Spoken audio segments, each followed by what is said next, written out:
인연, 비천득.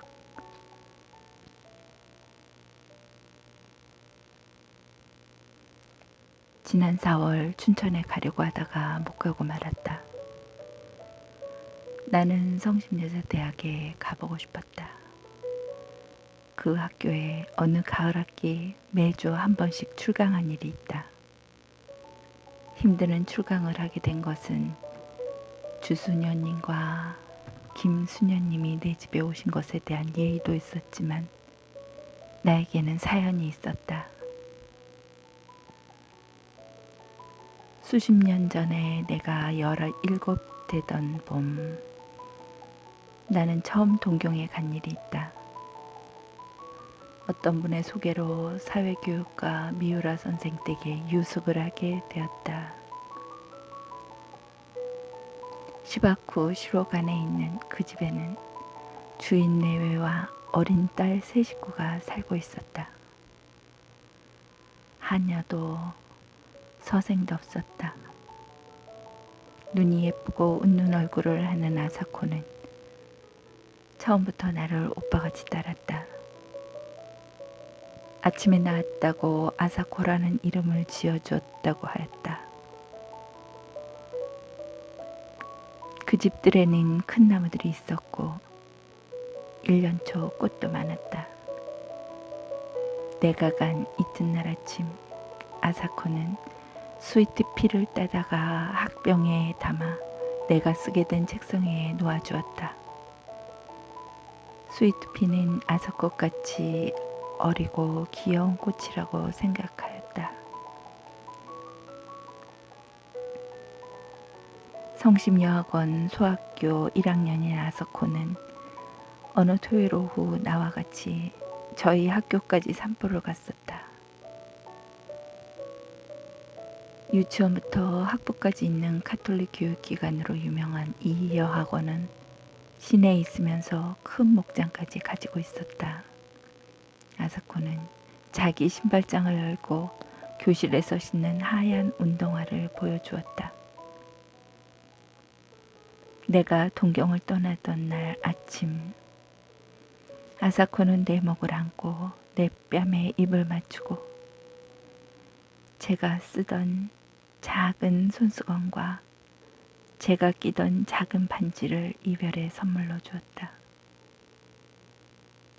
옆에서 보고 있던 선생 부인은 웃으면서 한 10년 지나면 좋은 상대가 될 거예요 하였다. 나의 얼굴이 더워지는 것을 느꼈다. 나는 아사코에게 안드레센의 동화책을 주었다.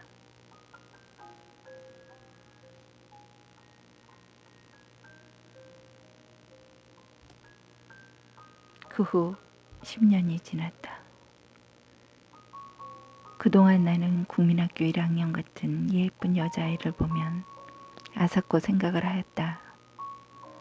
내가 두 번째 동경에 갔던 것도 4월이었다. 동경역 가까운데 여관을 정하고 즉시 미우라 댁을 찾아갔다. 아사코는 어느덧 청순하고 세련되어 보이는 영양이 되어 있었다.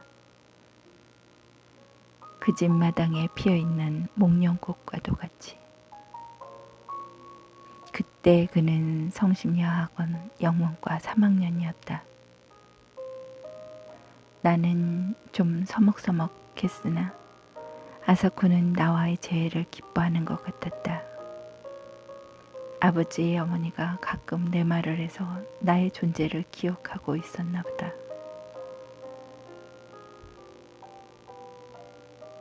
그날도 토요일이었다.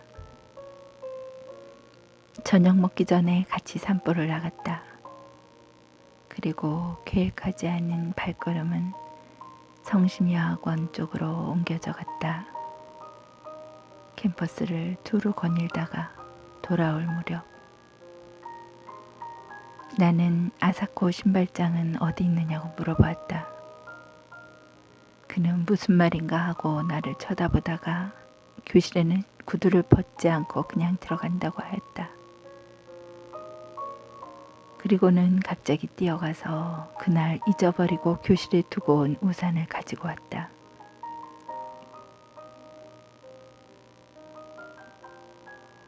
지금도 나는 여자 우산을 볼 때면 연두색이 고왔던 그 우산을 연상한다.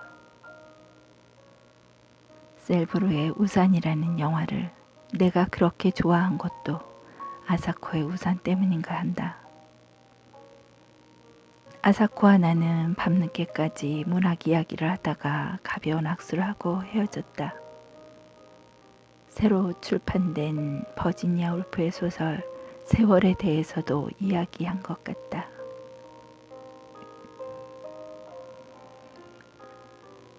그 후 또 10여 년이 지났다.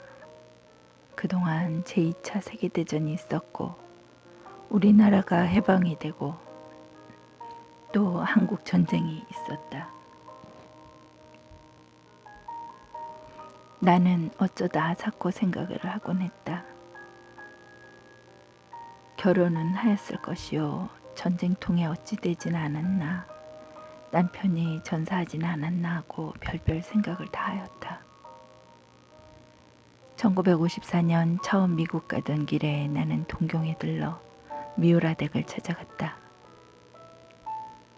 뜻밖의 그 동네가 고스란히 그대로 남아있었다.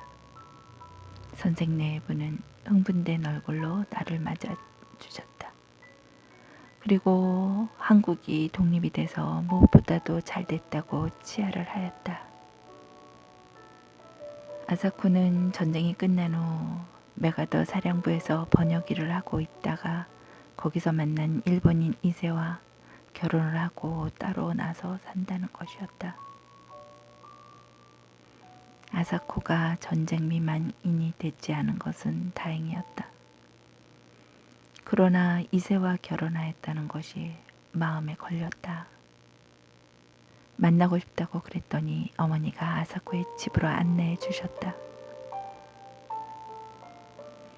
뾰족 지붕에 뾰족 창문이 있는 작은 집이었다. 20여 년 전 내가 아사코에게 준 동화책 겉장에 있는 집도 이런 집이었다.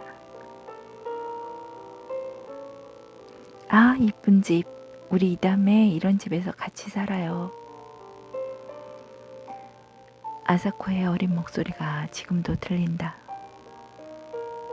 10년쯤 미리 전쟁이 나고 그만큼 일찍 한국이 독립이 되었더라면 아사코의 말대로 우리는 같은 집에서 살 수 있게 되었을지도 모른다. 뾰족 지붕에 뾰족 창문들이 있는 집이 아니라도 이런 부질없는 생각이 스치고 지나갔다. 그 집에 들어서자 마주친 것은 백합같이 시들어가는 아사코의 얼굴이었다. 세월이란 소설 이야기를 한 지 10년이 더 지났었다. 그러나 그는 아직 싱싱하여야 할 젊은 나이다.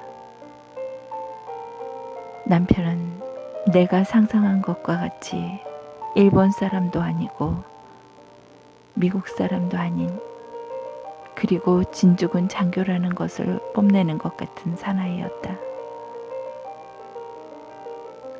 아사코와 나는 절을 몇 번씩 하고 악수도 없이 헤어졌다.